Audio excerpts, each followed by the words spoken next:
السلام علیکم، کیسے ہیں؟ آج کی ایپیسوڈ کیسی لگی ضرور بتائیے گا۔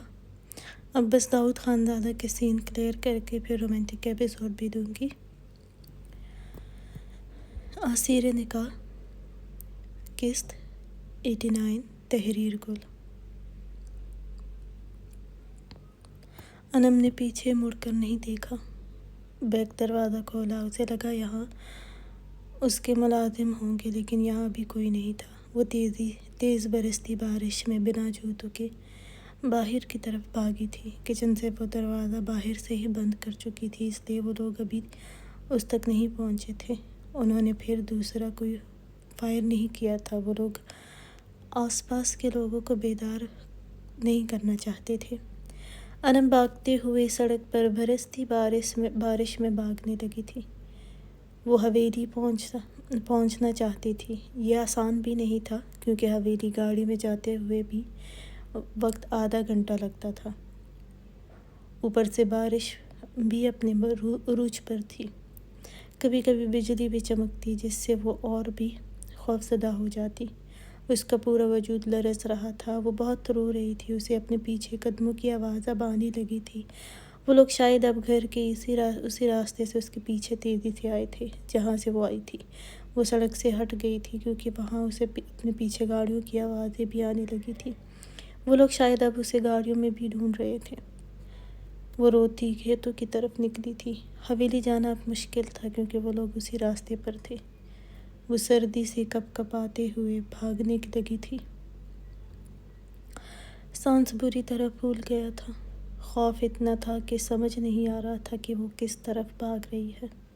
وہ بس اپنی جان بچانے کے لیے جو بھی اس برستی بارش میں راستہ ملا ایک ہی سمت بھاگنے لگی تھی۔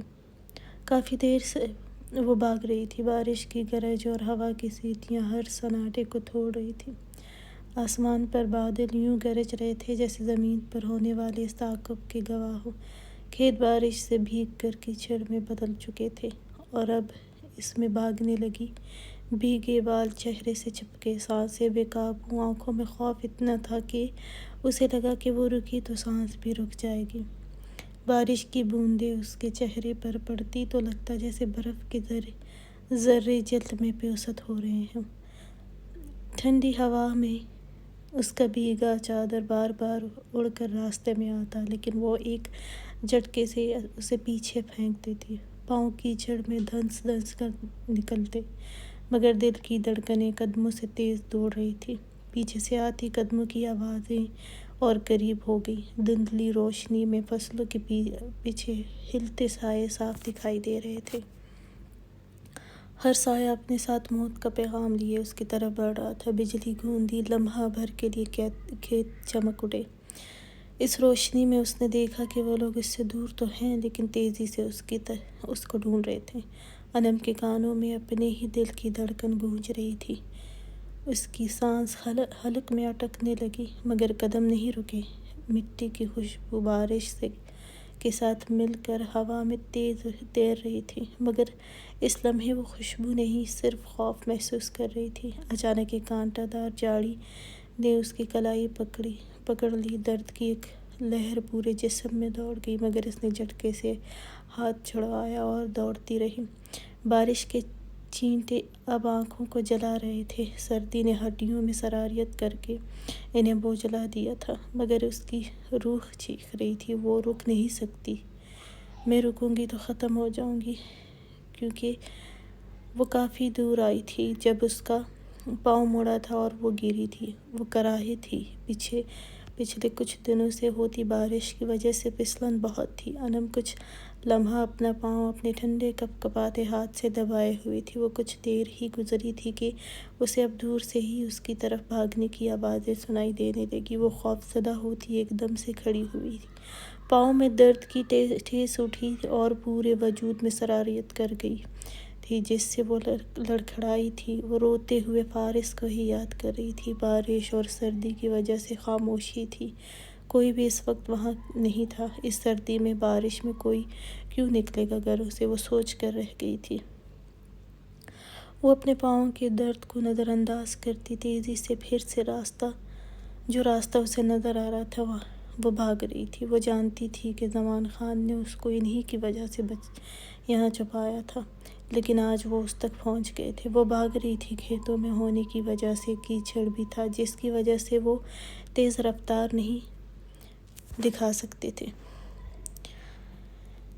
وہ لوگ کچھ دور تھے لیکن انم بھاگ رہی تھی پھر سے، کیونکہ وہ لوگ اب بھی پاگلوں کی طرح گلیوں میں بھی ہو سکتے تھے۔ وہ لوگ بہت زیادہ تھے۔ انم رکنا نہیں چاہتی تھی۔ وہ اگر رکتی تو ان درندوں کے ہاتھوں لگ جاتی۔ اس طرف بھاگ رہی ہے۔ ایک زوردار آواز اس کے کانوں سے ٹکرائی تھی اور انم نے بے تحاشا روتے اپنے قدموں میں تیزی لائی تھی۔ آج اگر یہ لڑکی ہاتھوں سے نکلی تو یاد رکھنا، سر نے ہمیں بھی زندہ نہیں چھوڑنا ہے، اس لڑکی کو زندہ ہی پکڑنا ہے، سمجھ گئی؟ ان سب میں سے ایک آدمی نے چلاتے ہوئے سب سے کہا۔ انم اس کی آوازیں بھی قریب آتے ہوئے سن رہی تھی۔ وہ بنا پیچھے مڑے بس ایک ہی سانس میں بھاگ رہی تھی۔ کہاں یہ اسے نہیں پتا تھا، اسے بس ان کے ہاتھوں نہیں لگنا تھا۔ وہ اپنی گیلی چادر اور سن ہوتے وجود کے ساتھ بھاگ رہی تھی۔ بہت دیر گزرنے کے بعد بھی وہ مسلسل بھاگ رہی تھی۔ اسے اپنے پیچھے آوازیں بھی اب بھی سنائی دے رہی تھی۔ یا اللہ، فارس کو لا دے، انم نے روتے ہوئے کہا۔ دل سے اس کو پکارا تھا، لیکن شاید ہر دعا جلدی نہیں پوری ہوتی۔ زمان خان کے بعد فارس نے ہی اسے تحفظ دیا تھا، لیکن آج کوئی بھی نہیں تھا۔ وہ شاہ نواز خان زادہ کو فون کرتی تو وہ بچ سکتی تھی، انم نے روتے ہوئے سوچا تھا۔ اب قدم بھی ساتھ چھوڑنے والے تھے، جسم بھی اس سردی سے کپ کپاتے ہوئے سرد اور سن ہو گیا تھا۔ کھیت ختم ہوئے تو گاؤں کا داخلی راستہ شروع ہوا۔ اب سڑک پر وہ اپنے زخمی پاؤں رکھتی لڑکھڑاتی تھی۔ انم کے قدموں سستی آئی تھی۔ اب تو پاؤں اور کلائیوں سے بھی خون رسنے لگا تھا اور بھاگنا اب ناممکن لگا تھا اسے۔ وہ ایک ہی آواز پر وہ پیچھے مڑ کر دیکھا تو وہ لوگ کافی قریب پہنچ گئے تھے۔ انم پھر سے ہمت کرتی قدموں میں تیزی لانے کی کوشش کرنے لگی۔ رکو ورنہ ماری جاؤ گی، پیچھے سے ایک بھاری آواز اس کے تعاقب میں آئی۔ انم پھر بھی بھاگی تھی۔ آنکھیں اب بند ہو رہی تھی، کپ کپاتے لب نیلے پڑ گئے تھے کہ تبھی وہ ایک گاڑی سے ٹکرائی تھی اور سیدھا زمین پر لگی۔ اس کے منہ سے زوردار چیخ نکلی تھی۔ خضر خان ملازم نے چاہا تھا کہ وہ اس وقت نہ جائے، لیکن وہ جانا چاہتا تھا۔ بارش آدھے راستے میں ہی بہت تیز ہو گئی تھی اور اب واپس بھی جانا فائدہ نہیں تھا، کیونکہ وہ لوگ گاؤں سے آدھا گھنٹہ ہی دور تھے۔ سر، اب بھی جانا ہے؟ خضر خان نے ایک سخت نظر اس کے چہرے پر ڈالی۔ گاڑی کی رفتار آہستہ کرو اور سردار سے مجھے آج ہی ملنا ہے۔ ملازم نے اس بات میں سر ہلایا اور اپنے پیچھے گارڈز کو بھی آہستہ رہنے کا اشارہ کیا۔ وہ لوگ اب بہت آہستہ سے رفتار میں اس قہر برساتی بارش کو چیرتے ہوئے گاؤں میں داخل ہوئے تھے۔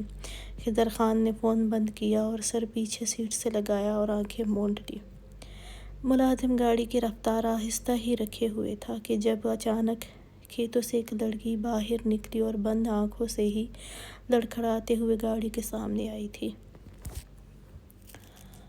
ملازم نے جھٹکے سے گاڑی روکی تھی، لیکن تب تک انم ان کی گاڑی سے ٹکراتے ہوئے گر چکی تھی۔ اچانک گاڑی رکنے کی وجہ سے پیچھے بھی تینوں گاڑیاں رکی تھیں۔ بمشکل ایک زبردست سا شور فضا میں ہوا تھا اور پھر ایک دم خاموشی چھائی تھی۔ خضر خان نے گھبراتے ہوئے اس جھٹکے پر آنکھیں کھول کر ملازم کو دیکھا اور لڑکی کی چیخ کی آواز بھی وہ سن چکا تھا۔ کیا ہوا؟ خضر خان نے گھبراتے ہوئے پوچھا۔ سر، ایک لڑکی اچانک کھیتوں سے نکلی اور گاڑی سے ٹکرائی ہے۔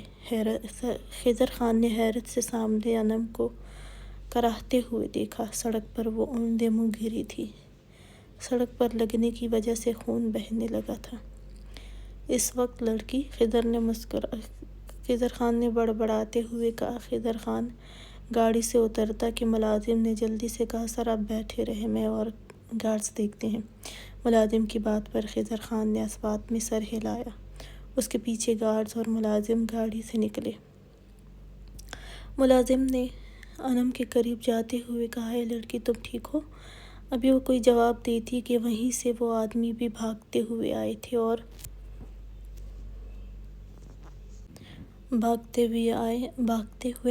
انم کے پاس کھڑے ہوئے۔ خضر خان کے گارڈز کو دیکھ کر وہ قریب آئے۔ لڑکی سے دور رہو، ان میں سے ایک نے کہا۔ خضر خان کا ملازم ایک دم کھڑا ہوا اور وہ انم کے بے حال وجود کے پاس بیٹھا تھا۔ بارش اب بھی بہت تیزی سے ان کو بھی گیلا کر چکی تھی۔ انم کے وجود پر اب پھٹی ہوئی چادر ہی پڑی تھی۔ کون ہو تم لوگ اور اس لڑکی کو پیچھے کیوں ہو؟ ملازم نے ان کو گھورتے ہوئے سخت لہجے میں پوچھا۔ وہ لوگ گارڈز کو دیکھ کر کچھ گھبرائے تھے، ان کو لگا تھا حویلی والوں میں سے کوئی ہے، اس لیے ایک نے جلدی سے کہا، یہ گھر سے بھاگ رہی تھی اس لیے اس کے پیچھے ہیں ہم۔ تم لوگ جاؤ یہاں سے، ہمارے گھر کا معاملہ ہے۔ خضر خان سخت چہرے سے ان کی طرف ہی دیکھ رہا تھا اور ساتھ ساتھ انم پر بھی نظر ڈالتا، جو بے حال تھی، ہاتھ پاؤں سے خون رس رہا تھا۔ گاڑی کی لائٹس میں اس کا وجود نظر آ رہا تھا، بال بکھرے تھے اور چادر بے ترتیب تھا۔ وہ دروازہ کھول کر نکلا۔ کیا ہو رہا ہے؟ وہ سخت اور بھاری تیز آواز میں بولا تھا اور ان کے سامنے آیا تھا۔ ملازم نے اس کے قریب آتے کہا۔ خضر خان نے ملازم سے گاڑی سے چادر لانے کا کہا۔ وہ جلدی سے گاڑی کی طرف گیا۔ خضر خان گاڑی سے نکلتے ہی باقی کے سارے گارڈز بھی نکلے تھے، لیکن داؤد خان زادہ کے آدمی خضر خان کو دیکھ کر ہی گھبرائے تھے۔ ملازم نے چادر انم کے وجود پر ڈالی۔ خضر خان کچھ انم کے قریب ہوا، وہ کراہ رہی تھی، میری مدد کرے بھائی۔ انم نے خضر خان کو اپنے قریب جھک کر بمشکل کہا۔ خضر خان ان کی طرف دیکھا، ان کے رنگ اڑے ہوئے تھے۔ یہ ہمارے گھر کی لڑکی ہے صاحب، رات کو بھاگ رہی تھی اپنے عاشق کے ساتھ، اس لیے ہم اس کا پیچھا کر رہے تھے۔ آپ لوگ جائیں، انم نے کراہتے ہوئے کہا۔ یہ جھوٹ بول رہے ہیں۔ انم کا اتنا بولنا تھا کہ خضر خان کے گارڈز نے ان پر اپنی بندوقیں تانی تھیں۔ خضر خان انم کے قریب تھوڑا سا جھک کر بیٹھا۔ کیا تم گھر سے بھاگی ہو؟ وہ کچھ سخت لہجے میں بولا۔ انم نے بمشکل آنکھیں کھولی تھی، بارش کی وجہ سے آنکھیں بھی نہیں کھل رہی تھیں۔ تم سن رہی ہو؟ خضر خان نے پھر سے سخت لہجے میں کہا۔ انم نے اس بات میں سر ہلایا۔ ادا یہ جھوٹ بول رہے ہیں، یہ لوگ مجھے مار دیں گے، میری مدد کرے، میں ان کو نہیں جانتی ہوں، وہ بمشکل آہستہ سے بولی تھی کہ ان میں سے ایک نے شدید غصے میں کہا، بکواس بند کرو، اپنے باپ کی عزت کا خیال نہیں تمہیں؟ انم کے سر سے بھی خون رس رہا تھا۔ انم خضر خان کے سخت چہرے کو برستی بارش میں دیکھ کر کراہتے ہوئے بولی، ادا میرا کوئی باپ نہیں ہے، میں یہاں کام کرتی ہوں، میری مدد کر دیں۔ انم نے روتے ہوئے کہا۔ خضر خان ابھی کچھ کہتا کہ انہوں نے فائر شروع کیے۔ وہ اب انم کو مارنا چاہتے تھے، اگر لے کر نہیں جا سکتے تھے تو خضر خان کے پاس بھی نہیں چھوڑنا تھا۔ خضر خان کے گارڈز بھی شروع ہوئے۔ خضر خان نے انم کو بازو سے پکڑا اور تیزی سے اسے اٹھایا اور گاڑی میں بٹھایا اور خود بھی بیٹھ گیا تھا۔ انم کے سن ہوتے وجود پر خضر خان کی چادر تھی۔ تم کون ہو؟ باہر۔ اب ان میں سے کچھ زخمی ہوئے تھے، خلیفہ خان کے پاس چھوڑ سکتے ہیں مجھے؟ انم نے سیٹ کی پشت سے ٹیک لگاتے ہوئے کپکپاتی آواز میں اتنا ہی کہا تھا۔ خضر خان نے خلیفہ خان کے نام پر اس کی طرف رخ موڑ کر دیکھا، لیکن اسے لگا وہ کسی اور کی بات کر رہی ہوگی۔ کون خلیفہ خان؟ وہ کچھ بھاری آواز میں بولا۔ انم نے اب کی دفعہ کوئی جواب نہیں دیا تھا، وہ حواسوں میں اب نہیں تھی۔ خضر خان نے ملازم کو بلایا، ان میں سے کچھ آدمی بھاگ گئے تھے اور کچھ خضر خان کی گارڈز کی گرفت میں آ چکے تھے۔ خضر خان نے ان کو اپنے ساتھ لیا۔ سر ابھی کہاں جانا ہے؟ مجھے لگتا ہے ہمیں واپس چلے جانا چاہیے کیونکہ اس لڑکی کی حالت ٹھیک نہیں ہے۔ ملازم کی بات پر خضر خان نے اس بات میں سر ہلایا۔ وہ انم کو ہاسپٹل لے کر جانا تھا۔ داؤد خان زادہ بے چینی سے اس انتظار میں تھا کہ اس کو کب تک خبر ملتی ہے انم کو اپنے فارم ہاؤس میں آنے کی۔ وہ یہ بھی سوچ رہا تھا کہ اگر انم نے کسی سے بھی مدد لینی ہے تو وہ خلیفہ خان اور شاہ نواز خان زادہ ہوگا، اور اگر وہ ان کو فون کرتی ہے تو داؤد خان زادہ کو پتہ چل سکتا تھا۔ 12 سے رات کے 3 ہوئے لیکن اس کے آدمیوں نے کوئی خبر نہیں دی تھی۔ اس نے خود فون کرنے کا سوچا، کچھ کے تو فون ہی نہیں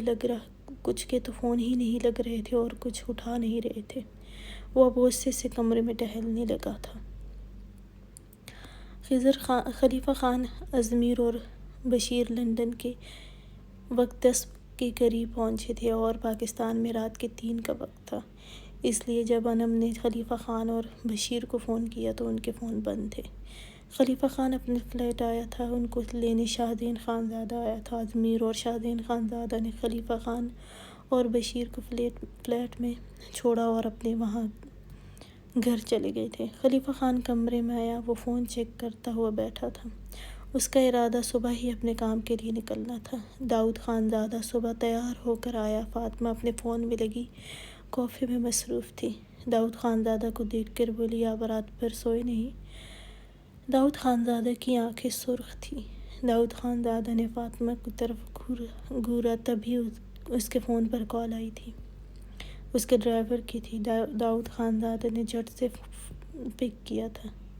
وہ کل رات سے اس فون کال کے انتظار میں تھا۔ جلدی بتاؤ، کام ہوا کہ نہیں؟ میں فارم ہاؤس کے لیے نکلوں گا۔ لیکن آگے سے اس کے ڈرائیور نے رات خضر خان کو انم کو لے جانے کی بات بتائی۔ داؤد خان زادہ کچھ پل تو اگلی سانس لینا بھی بھول گیا تھا۔ خضر خان وہاں کیا کر رہا تھا؟ وہ دھاڑا تھا۔ کچھ دیر بعد وہ غصے سے چلایا، سر ہمیں نہیں معلوم یہ سب تو، لیکن آپ کے کچھ ملازم بھی اس کے ساتھ ہیں اور وہ لڑکی بھی۔ ڈرائیور کے کہنے پر داؤد خان زادہ نے شدید غصے سے لب کھینچتے ہوئے کہا، میں تم لوگوں کو نہیں چھوڑوں گا، جو مرضی ہو کرو، آج کا دن ہے تمہارے پاس، مجھے وہ لڑکی چاہیے، اس کو کل تک لندن بھجوانا ہے، میں نے تم میں سے کسی کو نہیں چھوڑوں گا، یاد رکھنا۔ داؤد خان زادہ چلا کر بول رہا تھا۔ فاطمہ بھی کچھ پریشان ہوئی تھی داؤد خان زادہ کی شدید غصیلی آواز پر۔ کچھ دیر میں وہ فون بند کرتا ہوا وہاں صوفے پر بیٹھ گیا۔ فاطمہ کی ہمت بھی نہیں ہوئی تھی کچھ پوچھنے کی۔ وہ کچھ دیر ویسے ہی بیٹھا رہا۔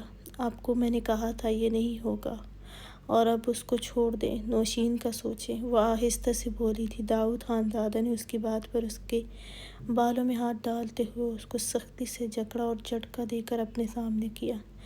فاطمہ اس کی بے رحم گرفت پر تڑپ کر رہ گئی۔ اپنی بکواس بند رکھو اور میرے معاملات میں بالکل بھی بولنے کی ضرورت نہیں۔ زرمینہ خان نہیں تو اس کی بیٹی تو مل سکتی ہے مجھے، میں نے اتنے سال اس کو ڈھونڈنے میں لگا دیے، اس کی بیٹی ہی مجھے اس تک پہنچا سکتی ہے، وہ غراتے ہوئے بولا تھا۔ فاطمہ کی آنکھیں نم ہوئی تھیں۔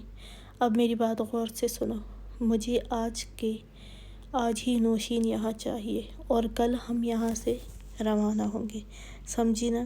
اور اگر تم نے کوئی بھی فضول حرکت کی تو جمال آدھا تمہیں زندہ دفن کر دیں گے۔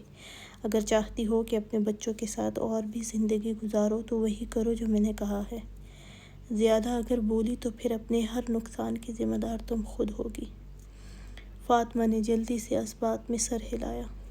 جمال آدھا کو تمہارے بیٹے پہلے ہی اچھے نہیں لگتے ہیں جن کو میں نے اپنا نام دیا ہے، تم اپنے بچوں کے لیے اپنی زبان بند رکھو، داؤد خان زادہ نے کہا اور ایک جھٹکے سے اس کے بال چھوڑے اور اسے پیچھے دھکیلا تھا۔ فاطمہ صوفے کی پشت کے ساتھ لگی تھی۔ اس نے ایک نظر داؤد خان زادہ کی طرف نم آنکھوں سے دیکھا اور وہاں سے اٹھ کر چلی گئی تھی۔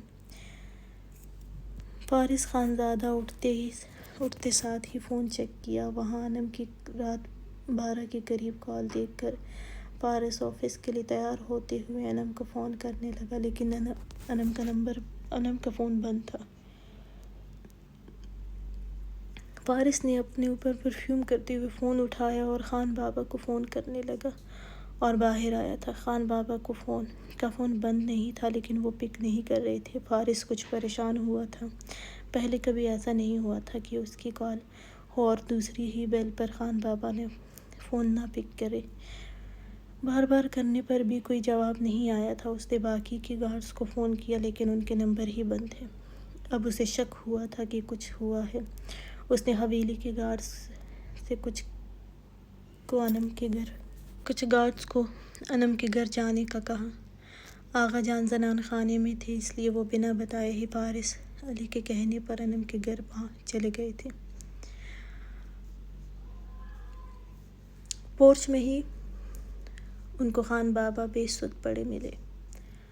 پارس کو خان بابا اور گھر کے ٹوٹے دروازے کے بارے میں بتایا۔ پارس کو لگا وہ اگلی سانس نہیں لے سکے گا۔ آغا جان کو بھی پتہ چلا تھا کہ انم اپنے گھر سے غائب ہے اور چوکیدار کی موت کی خبر ملی تھی۔ وہ بھی بہت پریشان ہوئے تھے کہ ان کی ذمہ داری پر وہ یہاں تھی، لیکن اب وہ کہاں تھی؟ شاہ نواز خان دادا اور کشمالہ بھی تیار تھے آج گاؤں کے لیے نکلنے کے لیے۔ وہ لوگ ابھی ناشتہ کر کے فارغ ہوئے تھے۔ بارش اب بھی تھی لیکن اتنی نہیں تھی کل کی طرح۔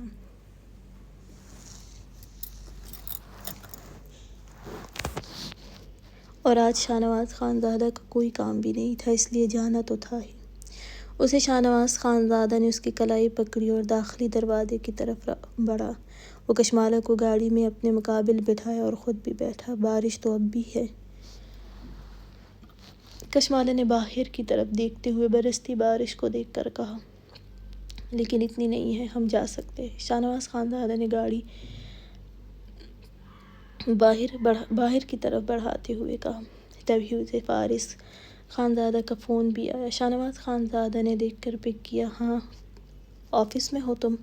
شاہ نواز خان زادہ نے پوچھا تو فارس نے انم اور گارڈز کے بارے میں بتایا تھا، اور اب انم کہاں تھی کسی کو نہیں معلوم تھا۔ وہ بہت پریشان تھا۔ شاہ نواز خان زادہ نے اسے وہیں رہنے کا کہا اور خود بھی وہاں پہنچنے کا بتایا تھا۔ سارے گاؤں میں بات پھیل گئی تھی کہ رات کو ڈاکٹر انم کو کسی نے اغوا کر لیا ہے۔ خان جی، یہ بالکل اچھا نہیں ہوا ہے، انا جان نے آغا جان کو دیکھ کر کہا۔ مل جائے گی، میں نے کہہ دیا ہے، آغا جان نے کہا۔ فارس تو جیسے تڑپ رہا تھا اس کو ڈھونڈنے کے لیے، جسے دیکھ کر آغا جان اور میر علی کچھ حیران ضرور تھے لیکن کہا کچھ نہیں تھا انہوں نے۔ وہ جب سے گاؤں آیا تھا ایک لمحے کے لیے بھی وہ سکون میں نہیں تھا۔ خلیفہ خان اس وقت ہاسپٹل میں حنا کے باپ کے کمرے میں تھا اور ڈاکٹر سے ان کی ساری کنڈیشن کے بارے میں پوچھ رہا تھا۔ بشیر بھی ساتھ ہی تھا۔ تبھی حنا بھی کمرے میں داخل ہوئی تھی۔ خلیفہ خان کو وہاں پہلے سے دیکھ کر حیران ہوئی تھی۔ خلیفہ خان نے بھی رخ موڑ کر حنا کو دیکھا۔ وہ سرخ چہرہ، آنکھیں سوجی ہوئی تھی۔ حنا نے سلام کیا۔ خلیفہ خان نے بھی جواب دیا۔ وہ بنا کسی سے بات کیے ڈاکٹر سے اب اپنے باپ کے بارے میں بات کرنے لگی تھی۔ کیا کچھ بہتری آئی ہے؟ وہ نم آواز میں بولی تھی۔ ڈاکٹر نے نفی میں سر ہلایا۔ ابھی تک ہوش میں نہیں ہے، ڈاکٹر نے کہا اور کچھ تسلی اسے دے کر باہر کی طرف گیا تھا۔ حنا رخ موڑ کر خلیفہ خان کی طرف دیکھا۔ آپ کب آئے؟ وہ اپنی اسی نم آواز میں بولی تھی۔ خلیفہ خان اپنے ہاتھ سینے پر باندھے بولا، کل رات کو۔ حنا خاموش رہی اور وہاں رکھے صوفے پر بیٹھ گئی۔ بیٹھ جائے، وہ خلیفہ خان سے بولی تھی۔ خلیفہ خان سخت چہرے سے اس کے کچھ فاصلے پر بیٹھ گیا۔ بشیر کھڑا رہا تھا۔ حنا نے ایک نظر بشیر کو دیکھا۔ مجھے آپ سے بات کرنی ہے، اکیلے میں، حنا نے جلدی سے کہا، بات مکمل کی۔ خلیفہ خان نے بشیر کو دیکھا۔ بشیر نے اس بات میں سر ہلایا اور باہر نکلا۔ اس کے جانے کے بعد بھی وہ کچھ دیر خاموش رہی، پھر بولی، آپ یہاں کیوں آئے ہیں؟ خلیفہ خان نے اس کو آج پہلی دفعہ سر جھکائے بات کرتے ہوئے دیکھ کر گہری سانس لی۔ مجھے تمہارے بابا نے ایکسیڈنٹ سے پہلے فون کیا تھا اور بتایا تھا کہ وہ مجھ سے ملنا چاہتے ہیں۔ وہ مجھے بتانا چاہتے تھے کہ میرے بابا کو کس نے مارا ہے، اس لیے مجھے تو آنا ہی تھا، لیکن ان کے کچھ بتانے سے پہلے ہی ان کی یہ حالت بنا دی گئی ہے۔ خلیفہ خان نے اپنی آخری بات پر زور دیتے ہوئے کہا۔ حنا نے چونک کر سر اٹھایا اور اس کے چہرے کو دیکھا تھا۔ خلیفہ خان نے اس کے دیکھنے پر کہا، کیا تمہیں کچھ معلوم ہے کہ یہ کس نے کیا؟ تمہارے بابا نے کچھ تو بتایا ہی ہوگا نا؟ حنا نے جلدی سے نظریں پھیری تھی اور اپنے باپ کو دیکھنے لگی۔ نہیں، مجھے ایسا کچھ بابا نے نہیں بتایا ہے، وہ نم آواز میں بولی تھی۔ خلیفہ خان نے گہری سانس لی، پھر کہا تمہیں کیا بات کرنی تھی مجھ سے؟ جلدی کرو، مجھے جانا بھی ہے، وہ اپنی گھڑی دیکھتے ہوئے بولا۔ حنا ایک دم اپنے باپ کو دیکھتے ہوئے رونے لگی۔ خلیفہ خان خاموش رہا تھا۔ میرے پاس صرف میرے بابا ہی ہیں اور کوئی بھی نہیں ہے، اور میں نے جو بھی کام کیا یا جو بھی کروں گی ان کے لیے ہی کیا تھا اور ان کے لیے ہی اب بھی کروں گی، میری مجبوری ہے، وہ روتے ہوئے اٹکتے ہوئے بولی تھی۔ خلیفہ خان نے ناسمجھی سے اس کو دیکھا۔ تم پریشان مت ہو، یہ جلدی ہی ٹھیک ہو جائیں گے، خلیفہ خان نے اس کو بے تحاشا روتے ہوئے دیکھ کر کہا۔ مجھے آپ سے بات کرنی تھی۔ وہ کچھ خلیفہ خان کے قریب ہوئی تھی اور ایک دم خلیفہ خان کے ہاتھ پکڑے تھے۔ خلیفہ خان نے حیرت سے اس کو دیکھا جو روتے ہوئے اس کے اتنے قریب ہوئی تھی کہ کچھ انچ کا فاصلہ تھا۔ اب اس کے ہاتھ بھی پکڑے تھے۔ میں آپ کو پسند کرتی ہوں، حنا نے جلدی سے کہا۔ یہ کیا کہہ رہی ہو تم؟ خلیفہ خان نے اپنے ہاتھوں سے اس کے ہاتھ ہٹانے چاہے لیکن وہ اور بھی اس کے قریب ہوئی اور جلدی سے اس کے کندھے پر سر رکھا۔ خلیفہ خان سختی سے لب پینچتے ہوئے اس کو دیکھا۔ میں جانتی ہوں آپ بھی مجھے پسند کرتے ہیں، میرے ساتھ رات بھر رہتے تھے، نوشین کے پاس تو بس رات کے آخری پہر ہی جاتے تھے تاکہ وہ ناراض نہ ہو یا شک نہ کرے آپ پر۔ آپ بس نوشین کی وجہ سے چھپ ہیں، اگر آپ مجھ سے پیار نہیں کرتے تو یہاں میرے لیے نہیں آتے، حنا نے آنسو بہاتے ہوئے نم لہجے میں کہا۔ خلیفہ خان اب پریشان ہوا تھا، اس کی گرفت پر ابھی تو اس نے بتایا تھا کہ وہ کیوں آیا ہے اور وہ بھی اچانک اس طرح کا بیہیو کیوں کر رہی تھی۔ خلیفہ خان نے اس کو دور کرتے ہوئے کہا، حنا بات سنو میری، وہ سخت لہجے میں بولا تھا۔ حنا نے پھر اس کے ہاتھ پکڑے۔ آپ پلیز آپ بھی اظہار کر دیں اب میرے بابا کے لیے، وہ روتے ہوئے بولی تھی۔ خلیفہ خان نے اسے دور جھٹکا تھا۔ تم ہوش میں تو ہو یا لگاؤں تمہارے ہوش ٹھکانے؟ خلیفہ خان نے غراتے ہوئے کہا۔ حنا اس کے غصے کو دیکھ کر سر جھکا گئی تھی، لیکن اب کی دفعہ وہ قریب نہیں ہوئی تھی بلکہ دور ہوئی تھی۔ خلیفہ خان نے ہاتھ کی سخت مٹھی بناتے ہوئے کہا، تمہیں داؤد خان زادہ یہ سب کرنے کو کہا تھا اور میں بھی یہ سب شروع دن سے جانتا تھا، اس لیے تمہارے ساتھ اچھے سے بات بھی کی۔ رات بھر تمہارا دماغ خراب تو نہیں؟ کب رات بھر تمہارے پاس رہا ہوں؟ مجھے بس اپنے باپ کے قاتل کے بارے میں جاننا تھا۔ مجھے داؤد خان زادہ پر شک تھا لیکن اب مجھے یقین ہو گیا ہے۔ حنا نے سر نہیں اٹھایا تھا، وہ بے تحاشا روتے ہوئے بیٹھی تھی۔ تمہارے قریب ہوا، تم سے مسکرا کر بات کی، اس لیے کہ میں تم سے محبت کرتا ہوں، تمہیں پسند کرتا ہوں، تمہیں ایسا لگنے لگا تھا، ہے نا؟ یہ داؤد خان زادہ چاہتا تھا کہ میں نوشین کو چھوڑ دوں گا اور تم سے محبت کرنے لگوں گا، ہے نا؟ تو پھر تم مجھے نہیں جانتی تھی، میں ہوں خلیفہ خان۔ مجھے اچھے سے یہ بھی اندازہ ہے کہ تم مجبور ہو اس گھٹیا انسان کے ساتھ کام کرنے کے لیے، لیکن میں نے پھر بھی تمہیں بتایا تھا کہ میرے ساتھ کام کرو بنا کسی فائدے کے۔ مجھے لگا تھا تم اپنی اصل میں آ جاؤ گی، لیکن نہیں، تم خود بھی سچ میں ایک گری ہوئی لڑکی ہو۔ خضر خان سے بھی یہ سب کیا تھا، میرے ساتھ بھی کرنا چاہتی تھی، ہے نا؟ لیکن میں خلیفہ خان ہوں، خضر خان کی طرح نہیں ہوں۔ خضر خان کے نام پر حنا نے تڑپ کر اس کی طرف دیکھا۔ میں نے خضر خان کے ساتھ کوئی ڈرامہ نہیں کیا تھا اور میں نے یہ نہیں کہا کہ میں آپ سے محبت کرتی ہوں، لیکن ہاں، میں نے اسے دھوکہ دیا تھا۔ وہ ابھی اپنی بات جاری رکھتی کہ ڈاکٹر ایک دم سے اندر آیا تھا، پیچھے بشیر بھی آیا تھا۔ آپ لوگ باہر جائیں، پیشنٹ کی ڈریسنگ کرنی ہے، ساتھ 2 نرس بھی تھی۔ خلیفہ خان بنا اس کی طرف دیکھا باہر نکلا تھا اور شدید غصے میں تھا۔ وہ لمبے لمبے قدم لیتا ہوا ہاسپٹل سے ہی نکلا تھا۔ حنا بھی اس کو غصے سے جاتے ہوئے دیکھ کر باہر کرسی پر گرنے کے انداز سے بیٹھی اور سر ایک ہاتھ سے پکڑ لیا اور ایک ہاتھ میں فون تھا۔ وہ کان سے لگاتے ہوئے بولی، انکل اب آپ بابا کو بچا لیں، آپ نے کہا تھا میں یہ آخری کام کروں گی تو آپ بابا کو کچھ بھی نہیں ہونے دیں گے۔ وہ روتے ہوئے داؤد خان زادہ سے بولی تھی، پلیز انکل۔ داؤد خان زادہ نے مسکراتے ہوئے کہا، ٹھیک ہے، تم پریشان مت ہو، تمہاری پریشان دور کر دوں گا۔ وہ کہتے ہی فون بند کر گئے تھے۔ حنا نے فون گود میں پھینکا اور سر دونوں ہاتھوں سے پکڑ لیا۔ خلیفہ خان گاڑی میں بیٹھا اور شدید غصے میں تھا۔ بشیر، داؤد خان زادہ پر نظر رکھنے کو کہو، میں اب اس شخص کو نہیں چھوڑوں گا۔ خلیفہ خان کا فون ابھی بھی بند تھا، بشیر کا بھی، جس وجہ سے خانزادوں کو اس کے بارے میں معلوم نہیں ہو رہا تھا کہ وہ کہاں ہیں۔ بشیر نے اس بات میں سر ہلایا۔ خضر خان انم کو لیے وہاں سے واپس روانہ ہوا تھا اور راستے میں جو بھی پہلا ہاسپٹل ملا وہاں لے کر گئے، لیکن ٹھنڈ کی وجہ سے وہ بے ہوش تھی۔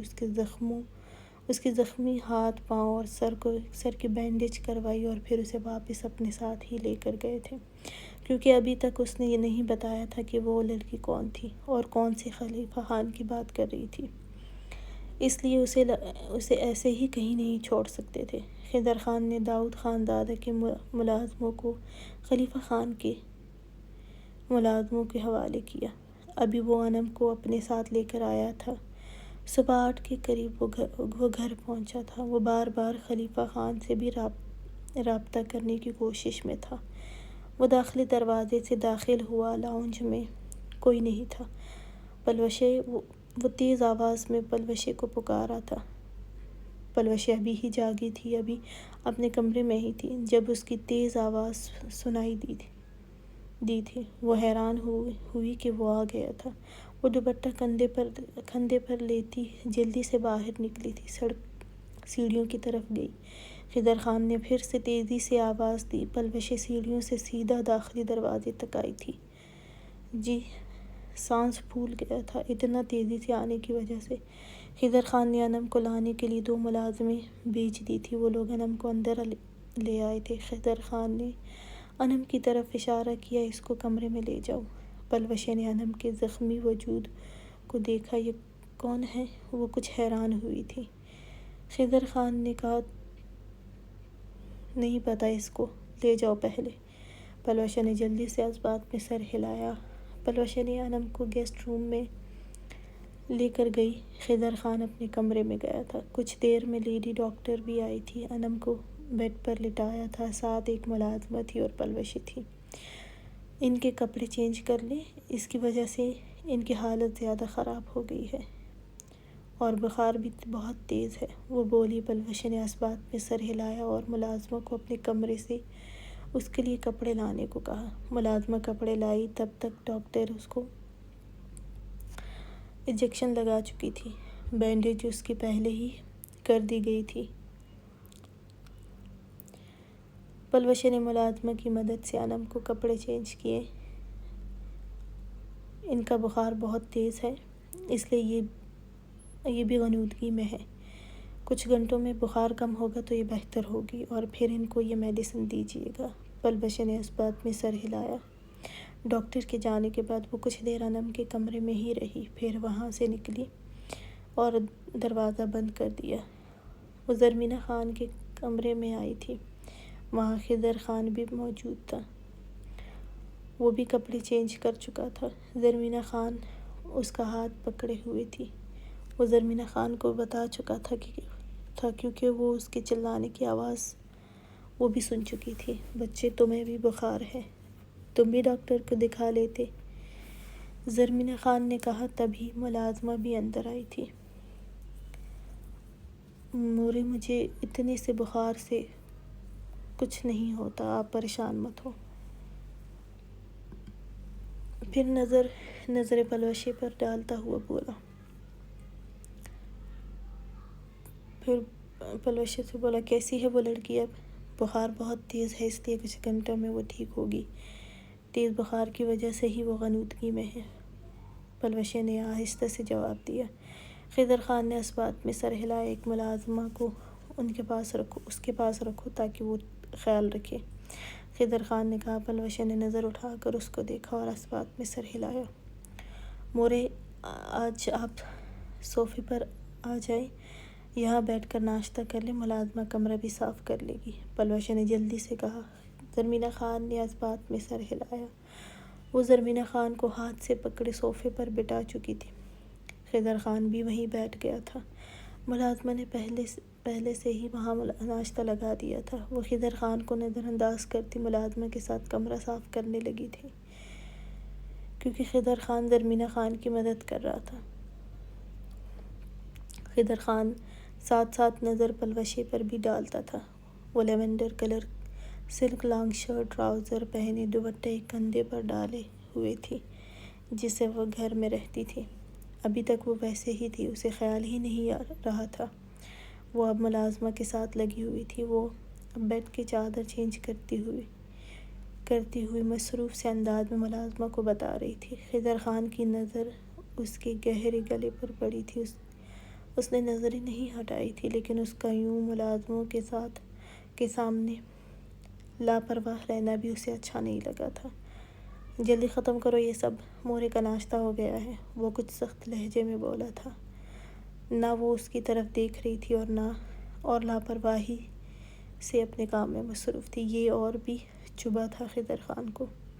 پلوشے اس کی نظریں اچھے سے خود پر محسوس کر رہی تھی، لیکن وہ لاپرواہ بنی ہوئی تھی۔ خضر کی آواز پر وہ بولی، بس ہو گیا ہے۔ پھر کام جیسے ہی ختم ہوا، وہ زرمینہ خان کے پاس آئی تھی۔ مورے آ جائے، زرمینہ خان نے اس بات میں سر ہلایا۔ پلوشے، بچے آج تم چلی جاؤ گی نا؟ ذکیہ آپا نے کہا تھا تمہیں اور فضیلت کو بھیجنے کا، میرے پاس ملازمہ ہے، وہاں جانا، آج ولیمہ ہے۔ ذکیہ خان کی فیملی میں شادی تھی جس میں پلوشے نے صاف جانے سے انکار کر دیا تھا، اور پلوشے نہیں جا رہی تھی تو فضیلت بھی نہیں گئی، لیکن آج ذکیہ خان نے سختی سے کہا تھا کہ پلوشے اور فضیلت کو بھیج دے۔ مورے، میرا بالکل بھی دل نہیں کر رہا ہے، اور اب تو گھر میں ایک لڑکی بھی بیمار آئی ہے۔ اس نے کنکیوں سے خضر خان کو بھی دیکھا تھا، وہ اسے ہی دیکھ رہا تھا۔ پلوشے کے پھر سے انکار کرنے پر زرمینہ خان چپ ہوئی تھی۔ اچھا، پھر میں ہی چلی جاؤں گی، ملازمہ کے ساتھ وہ آہستہ سے بولی تھی۔ وہ جانتی تھی پلوشے لوگوں کی باتیں نہیں سننا چاہتی تھی۔ پلوشے ابھی کچھ کہتی کہ خضر خان نے کہا، تم جاؤ گی اور گھر میں بیمار لڑکی کے پاس فضیلت رک جائے گی۔ اس کے لیے ایک دم کہنے پر پلوشے نے اس کو دیکھا، لیکن خاموش رہی۔ مورے، آپ آرام کریں، اس بارش اور سردی میں آپ کو کوئی ضرورت نہیں جانے کی، پلوشے ہی جائے گی۔ وہ پلوشے کو ہی دیکھ رہا تھا۔ وہ خاموش تھی۔ مورے، میرے سر میں کچھ درد ہے، میں کچھ دیر آرام کرنے جا رہا ہوں۔ ہاں جاؤ، اور میڈیسن بھی کھا لینا بخار کی۔ وہ اس بات میں سر ہلاتے ہوئے پلوشے کو خاموش کھڑا وہیں پر دیکھ کر بولا، میرے لیے ناشتہ میرے کمرے میں تم لے کر آؤ۔ پلوشے نے اس بات میں سر ہلایا۔ وہ اپنے کمرے میں چلا گیا۔ خضر خان کو بھی بخار کی وجہ سے وجود میں تھکن محسوس ہو رہی تھی، سر بھی بھاری ہو رہا تھا۔ بیڈ پر بیٹھا تھا جب پلوشے اس کے لیے ناشتہ لیے اندر داخل ہوئی اور ٹیبل پر رکھا۔ خضر خان اس کی طرف ہی دیکھ رہا تھا۔ وہ اٹھا اور صوفے پر بیٹھا۔ پلوشے نے سلائس اور چائے اس کے سامنے کی، پھر بولی، یہ ٹیبلٹ اس کے بعد کھا لیجیے گا۔ خضر خان نے اس کی کلائی پکڑی، وہ باہر جانے والی تھی۔ پلوشے نے اس کی طرف دیکھا، یہاں بیٹھی رہو جب تک میں ناشتہ کرتا نہ کر لوں۔ خضر خان نے کہا، نہیں، مجھے بہت کام ہے۔ پلوشے نے جلدی سے بہانہ کیا تھا، لیکن اس کی کلائی بہت گرم تھی۔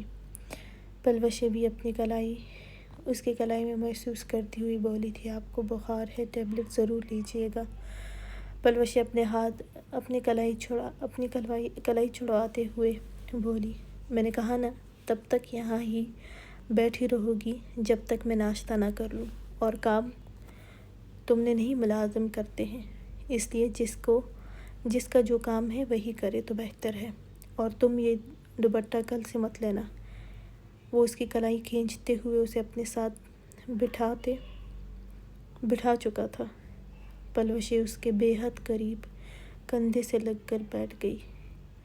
اس کی ضرورت نہیں ہوتی ملازموں کو یہ سب دکھانے ہوتے ہیں، تو پھر اس دوپٹے کو کندھے پر بھی بوجھ مت بننے دو۔ خضر خان نے اشارہ اس کے گہرے گلے کی طرف کیا۔ پلوشی کو اب اندازہ ہوا تھا کہ وہ کیوں نظریں اس پر جمائے ہوئے تھا۔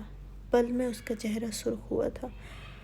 بے اختیار دوپٹہ ٹھیک کرنے لگی۔ خضر خان نے اس کا ہاتھ بھی اپنی گرفت میں لیا۔ اب اس کی دونوں کلائیاں اس کے ایک ہاتھ میں تھیں۔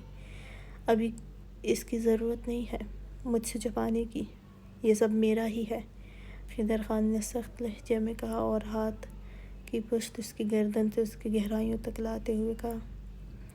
پلوشی بری طرح گھبرائی تھی، لیکن وہ ہاتھ بڑی بے باکی سے اس کی لایا تھا۔ پلوشی کا چہرہ سرخ ہوا۔ پلیز، وہ بس اتنا بولی اور اپنی کلائی چھڑوانے کی لگی۔ خضر خان نے اس کے کپکپاتے لب اور کپکپاتی پلکیں دیکھ کر بے اختیار اس کے کان کے قریب ہوا۔ یہ سب بہت خوبصورت ہے، لیکن صرف میرے لیے، اس لیے دوپٹہ اچھے سے لیا کرو۔ آج چھوڑ رہا ہوں، پھر نہیں چھوڑوں گا۔ خضر خان کے لب اس کے کان سے مس ہوئے۔ پلوشی ایک دم پیچھے ہوئی تھی۔ جی، پھر سے دھیان رکھوں گی۔ آپ ناشتہ کر لیں، وہ سرخ چہرے سے بولی تھی۔ خضر خان پھر ایک جھٹکے سے اسے اپنے قریب کیا۔ پلوشی کا نازک دھڑکنیں اس کے بازو سے ٹکرائی تھی۔ پلوشی کی تیز ہوتی دھڑکنیں وہ محسوس کر رہا تھا۔ خضر خان نے صرف چائے کا کپ لبوں سے لگایا۔ پلوشی دور ہونے کی کوشش کرنے لگی۔ خضر خان نے اس کے کپکپاتے وجود کو محسوس کرتے اپنی گرفت سے آزاد کیا اور کھڑا ہوا۔ بولا، رات کو اچھے سے تیار ہونا، میں خود لے کر جاؤں گا، اور مجھے پھپھو کی اگر سننے کو ملی تو پھر تم مجھے جانتی ہو، وہ پھر ساری تم پر ہی نکلے گی۔ پلوشی آج اس کی نظریں اپنے وجود میں آر پار ہوتی محسوس کر رہی تھی، اس لیے جلدی سے کھڑی ہوئی۔ جی ٹھیک ہے، اس کی نظروں سے ہٹنے کے لیے بولی، اور ناشتے کی ٹرے اٹھاتی جلدی سے کمرے سے نکلی تھی۔ خضر خان بیڈ تک آیا اور زیر لب